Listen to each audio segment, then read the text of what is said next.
In other news, President William Ruto has defended the 95.68 billion shilling deal between the Kenya Electricity Transmission Company, KETRACO, and Adani Energy Solutions, indicating that it would reduce the cost of electricity.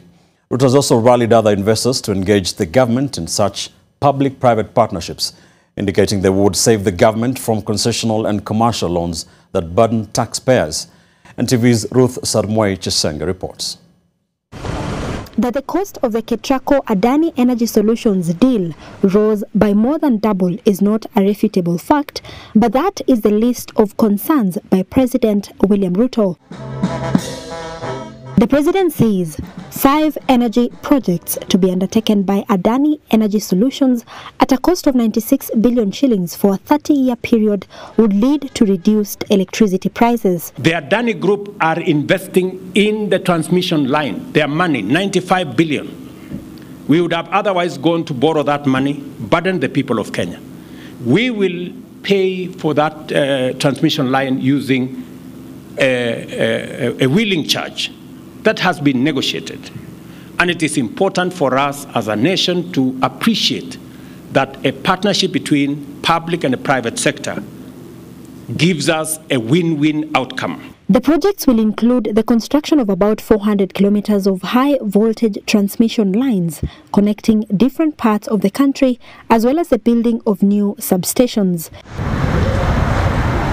And while the KETRACO deal is already sealed, Adani's footprint is also being felt in the national health sector under the new health insurance system, the Social Health Authority. The technology system of the 104 billion healthcare scheme is being provided by Apero Limited, the largest shareholder in the Safaricom consortium, which is linked to the Adani Group.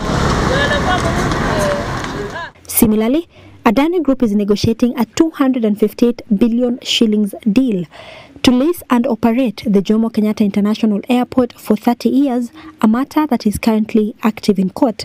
Despite the controversies surrounding these deals, the head of state is rallying more investors to follow suit. Many people would have expected us as government to borrow money and come and invest in this facility. That is not the right way to go about it, because we do not want to burden the people of Kenya with either additional taxes or additional loans, when the private sector can do it much more efficiently. This particular power plant is going to go a long way in terms of creating an opportunity for investors to come into our country. Your Excellency, investors invariably follow energy.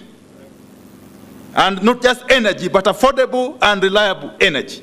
Ruto was speaking at the Menengai geothermal power plant in Nakuru during the groundbreaking ceremony of the Ore Power 22 power plant. The Ore Power 22 plant is the third facility within the Menengai 105 megawatt complex. Not far away, just here, we are continuing to expand our geothermal operations in Olkaria, Eburu, and Baringo, where over 75 megawatts have already been proven and will soon be added to the grid. We eagerly await, Your Excellency, the acceleration to finalize the utilization of the remaining gathered steam. KETRACO will produce Kenya's first kilogram of the green fertilizer in 24 months from notice to proceed. The president also witnessed the signing of a deal between KenGen and Keishan Group Company Limited for the production of ammonium fertilizer at the Menengai geothermal fields. Ruth Sarmoei-Chesenge, NTV, in Nakuru.